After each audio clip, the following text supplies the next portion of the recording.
जय श्री कृष्णा। राधे राधे। जय माता दी। आज हम तारा रानी की कहानी सुनेंगे। माता के जगराते में महारानी तारा देवी की कथा कहने और सुनने की परंपरा प्राचीन काल से चली आ रही है। बिना इस कथा के जागरण को संपूर्ण नहीं माना जाता। यद्यपि पुराणों या ऐतिहासिक पुस्तकों में इसका कोई उल्लेख नहीं है, फिर भी माता के प्रत्येक जागरण में इसको सम्मिलित करने का परंपरागत विधान है। माता रानी की कथा इस प्रकार है। राजा स्पर्श माँ भगवती का पुजारी था। दिन रात महामाई की पूजा करता था। माँ ने भी उसे राजपाट, धन दौलत, ऐशो आराम के सभी साधन दिए थे। कमी थी तो सिर्फ यह है कि उसके घर में कोई संतान नहीं थी। यही गम उसे दिन रात सताता। वो माँ से यही प्रार्थना करता रहता था कि माँ, मुझे एक लाल बख्श दो ताकि मैं भी संतान का सुख भोग सकूं। मेरे पीछे भी मेरा नाम लेने वाला कोई हो, मेरा भी वंश चलता रहे। माँ ने उसकी पुकार सुन ली। एक दिन माँ ने आकर राजा को सोपन में दर्शन दिए और कहा कि हे राजन, मैं तेरी भक्ति से प्रसन्न हूँ और तुझे वरदान देती हूँ कि तेरे घर में 2 कन्याएं जन्म लेंगी।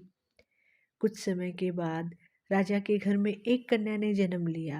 राजा ने अपने राज दरबारियों को बुलाया, पंडितों और ज्योतिषियों को बुलाया और बच्ची की जन्म कुंडली तैयार करने का हुक्म दिया। पंडित तथा ज्योतिषियों ने उस बच्ची की जन्म कुंडली तैयार की और कहा कि हे राजन, यह कन्या तो साक्षात देवी है। यह कन्या जहाँ भी कदम रखेगी वहाँ खुशियाँ ही खुशियाँ होंगी। यह कन्या भी भगवती की पुजारिन होगी। उस कन्या का नाम तारा रखा गया। थोड़े समय बाद राजा के घर वरदान के अनुसार एक और कन्या ने जन्म लिया। मंगलवार का दिन था। पंडितों और ज्योतिषियों ने जब जन्म कुंडली तैयार की तो उदास हो गए। राजा ने उदासी का कारण पूछा तो कहने लगे कि महाराज, यह कन्या आपके लिए शुभ नहीं है। राजा ने उदास होकर ज्योतिषियों से पूछा कि मैंने ऐसे कौन से बुरे कर्म किए हैं जो इस कन्या ने मेरे घर में जन्म लिया है। उस समय ज्योतिषियों ने अपनी ज्योतिषी लगाकर बताया और कहने लगे कि ये दोनों कन्याएं जिन्होंने आपके घर में जन्म लिया है, पिछले जन्म में राजा इंद्र की अप्सराएं थी। इन्होंने सोचा कि हम भी मृत्युलोक में भ्रमण करें तथा देखें कि मृत्युलोक पर लोग किस तरह रहते हैं। दोनों ने मृत्युलोक पर एकादशी का व्रत रखा। बड़ी बहन का नाम तारा था और छोटी बहन का नाम रुकमन। बड़ी बहन तारा ने अपनी छोटी बहन से कहा कि रुकमन, आज एकादशी का व्रत है, हम लोगों ने आज भोजन नहीं खाना, तू बाजार जाकर फल ले आ। रुकमन बाजार फल लेने गई तो वहाँ उसने मछली के पकोड़े बनते देखे। उसने अपने पैसों के तो पकोड़े खा लिए तथा तारा के लिए फल लेकर वापस आ गई। फल उसने तारा को दे दिए। तारा ने पूछा कि तू अपने लिए फल क्यों नहीं लाई? तो रुकमन ने बताया कि उसने मछली के पकोड़े खा लिए। उसी वक्त तारा ने शाप दिया कि जा नीच, तूने एकादशी के दिन मांस खाया है, नीच का कर्म किया है, तो मैं तुझे शाप देती हूँ कि तू नीचों की जून जिएगी। छिपकली बनकर सारी उम्र मांस ही कीड़े मकोड़े खाती रहेगी। उसी शहर में एक ऋषि गुरु गोरख अपने शिष्यों के साथ रहते थे। उनके शिष्यों में एक चेला तेज स्वभाव का था तथा घमंडी था। एक दिन वो घमंडी शिष्य पानी का कमंडल भरकर खुले स्थान में एकांत में जाकर तपस्या करने बैठ गया। वो अपनी तपस्या में लीन था। उसी समय उधर से एक प्यासी कपिला गाय आ गई। उस ऋषि ने पास खड़े कमंडल में से पानी पीने के लिए उसमें मुंह डाला और सारा पानी पी गई। जब कपिता गाय ने मुंह बाहर निकाला तो खाली कमंडल की आवाज़ सुनकर उस ऋषि की समाधि टूटी। उसने देखा कि गाय ने सारा पानी पी लिया। ऋषि ने गुस्से में आकर कपिला गाय की बहुत बुरी तरह से चिमटे से मारा। वह गाय लहूलुहान हो गई। यह खबर सुन गुरु गोरख को मिली तो उन्होंने उस कपिला गाय की हालत देखी, उस ऋषि को बहुत बुरा भला कहा और उसी वक्त आश्रम से निकाल दिया। गुरु गोरख ने गाय माता पर किए गए पाप से छुटकारा पाने के लिए कुछ समय बाद एक यज्ञ रचाया। इस यज्ञ का पता उस शिष्य को भी चल गया जिसने कपिला गाय को मारा था। उसने सोचा कि वह अपने अपमान का बदला जरूर लेगा। यज्ञ शुरू हो गया और उस चेले ने एक पक्षी का रूप धारण किया और चोंच में शर्फ लेकर भंडारे में फेंक दिया, जिसका किसी को पता न चला। एक छिपकली जो पिछले जन्म में तारा देवी की छोटी बहन थी तथा बहन के शाप को स्वीकार कर छिपकली बनी थी, शर्फ का भंडारे में गिरना देख रही थी। उसे त्याग व परोपकार की शिक्षा अब तक याद थी। वह भंडारा होने तक घर की दीवार पर चिपकी समय की प्रतीक्षा करती रही। कई लोगों के प्राण बचाने हेतु उसने अपने प्राण न्यौछावर कर लेने का मन ही मन निश्चय किया। अब खीर भंडारे में जाने ही वाली थी। बांटने वालों की आंखों के सामने वह छिपकली दीवार से कूदकर कढ़ाई में जा गिरी। नादान लोग छिपकली को बुरा भला कहते हुए खीर की कढ़ाई को खाली करने लगे। उन्होंने उसमें मरे हुए सांप को देखा। तब सबको मालूम हुआ कि छिपकली ने अपने प्राण देकर उन सबके प्राणों की रक्षा की। उपस्थित सभी सज्जनों और देवताओं ने उस छिपकली के लिए प्रार्थना की कि उसे सब योनियों में उत्तम मनुष्य जन्म प्राप्त हो तथा अंत में वह मोक्ष को प्राप्त करे। तीसरे जन्म में वह छिपकली राजा स्पर्श के घर कन्या जन्मी। दूसरी बहन तारा देवी ने फिर मनुष्य जन्म लेकर तारामती नाम से अयोध्या के प्रतापी राजा हरिश्चंद्र के साथ विवाह किया। राजा स्पर्श ने ज्योतिषियों से कन्या की कुंडली बनवाई। ज्योतिषियों ने राजा को बताया कि कन्या आपके लिए हानिकारक सिद्ध होगी, सगुन ठीक नहीं है, अतः आप इसे मरवा दीजिए। राजा बोले, लड़की को मारने का पाप बहुत बड़ा है, मैं उस पाप का भार नहीं बन सकता। तब ज्योतिषियों ने विचार करके राय दी कि हे राजन, आप लड़की को एक संदूक में ऊपर से सोना चांदी आदि जड़वा दे, फिर उस संदूक के भीतर लड़की को बंद करके नदी में बहा दीजिए। सोना चांदी से जड़ा हुआ संदूक अवश्य ही कोई लालच से निकाल लेगा और आपकी हत्या करना का पाल भी लेगा। आपको किसी प्रकार का पाप नहीं लगेगा। ऐसा ही किया गया और नदी में बहता हुआ संदूक काशी के समीप एक भंगी को दिखाई दिया। वह संदूक को नदी से बाहर निकाल लाया। उसने जब संदूक खोला तो सोने चांदी के अतिरिक्त अत्यंत रूपवान कन्या दिखाई दी। उस भंगी की कोई संतान नहीं थी। उसने अपनी पत्नी को वह कन्या लाकर दी तो पत्नी की प्रसन्नता का ठिकाना न रहा। उसने अपनी संतान के समान ही बच्ची को छाती से लगाकर पाला। भगवती की कृपा से उसके स्तनों में दूध उतर आया। पति पत्नी दोनों ने प्रेम से कन्या का नाम रुक्को रख दिया।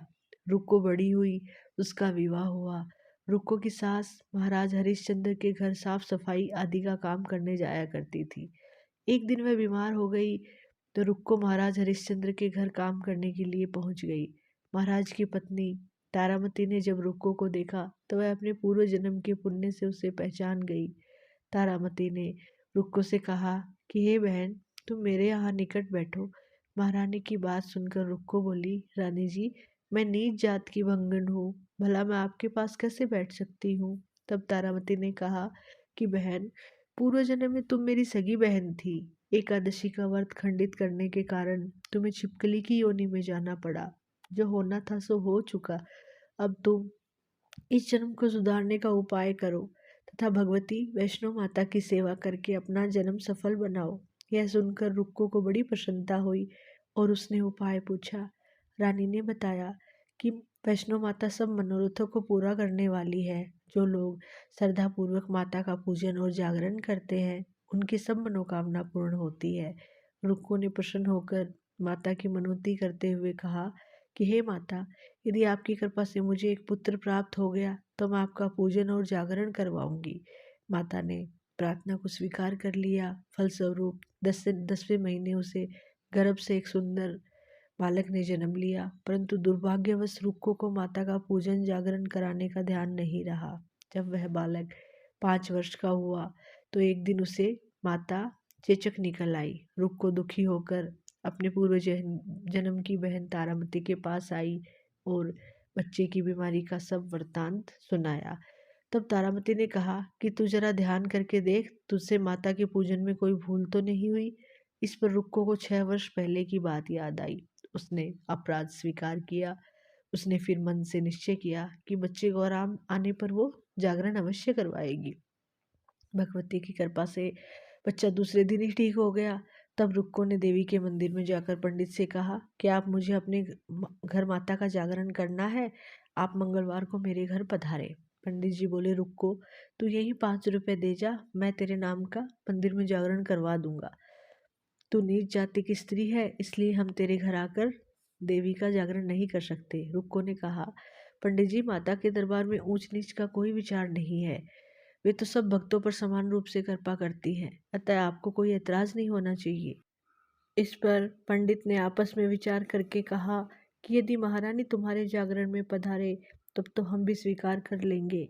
यह सुनकर रुक्को महारानी के पास गई और सब वृतांत कह सुनाया। तारामती ने जागरण में सम्मिलित होना सहज स्वीकार कर लिया। जिस समय रुक्को पंडितों से यह कहने के लिए गई कि महारानी जी जागरण में आएंगी, उस समय सेन नाई भी वहां था। उसने सब सुन लिया और महाराज हरिश्चंद्र को जाकर सूचना दी। राजा को सेन नाई की बात पर विश्वास नहीं हुआ। महारानी भंगियों के घर जागरण में नहीं जा सकती, फिर भी परीक्षा लेने के लिए उसने रात को अपनी उंगली पर थोड़ा सा चीरा लगा लिया, जिससे नींद न आए। रानी तारामती ने जब देखा कि जागरण का समय हो रहा है परंतु महाराज को नींद नहीं आ रही, तो उसने माता वैष्णो देवी से मन ही मन प्रार्थना की कि हे माता, आप किसी उपाय से राजा को सुला दे ताकि मैं जागरण में सम्मिलित हो सकूं। राजा को नींद आ गई। तारामती रोशनदान से रस्सा बांधकर महल से उतरी और रुक्को के घर जा पहुंची। उस समय जल्दी के कारण रानी के हाथ से रेशमी रुमाल तथा पांव का एक कंगन रास्ते में ही गिर गया। उधर थोड़ी देर बाद राजा हरिश्चंद्र की नींद खुल गई। वह भी रानी का पता लगाने के लिए निकल पड़ा। उसने मार्ग में कंगन व रुमाल देखा। राजा ने दोनों चीजें रास्ते से उठाकर अपने पास रखी और जहां जागरण हो रहा था वहां जा पहुंचा। वह एक कोने में चुपचाप बैठकर दृश्य देखने लगा। जब जागरण समाप्त हुआ तो सबने माता की अरदास की। उसके बाद प्रसाद बांटा गया। रानी तारामती को जब प्रसाद मिला तो उसने झोली में रख लिया। यह देख लोगों ने पूछा कि आपने प्रसाद क्यों नहीं खाया? यदि आप न खाएंगी तो कोई भी प्रसाद नहीं खाएगा। रानी बोली, तुमने प्रसाद दिया वह मैंने महाराज के लिए रख लिया, अब मुझे मेरा प्रसाद दे दो। अब की बार प्रसाद तारा ने खा लिया। इसके बाद सब भक्तों ने माँ का प्रसाद खाया। इस प्रकार जागरण समाप्त करके प्रसाद खाने के बाद रानी तारामती महल की तरफ चली। तब राजा ने आगे बढ़कर रास्ता रोक लिया और कहा कि तूने नीचों के घर का प्रसाद खा के अपना धर्म भ्रष्ट कर लिया, अब मैं तुझे अपने घर में कैसे रखूं? तूने तो कुल की मर्यादा और प्रतिष्ठा का भी ध्यान नहीं रखा। जो प्रसाद तू अपनी झोली में मेरे लिए लाई है उसे खिला, मुझे भी तू अपवित्र करना चाहती है? ऐसा कहते हुए जब राजा ने झोली में देखा तो भगवती की कृपा से प्रसाद के स्थान पर उसमें चंपा, गुलाब, गेंदे के फूल, कच्चे चावल और सुपारियां दिखाई दी। यह चमत्कार देखकर राजा आश्चर्यचकित हो गया। राजा हरिश्चंद्र रानी तारा को लेकर महल में लौट आए।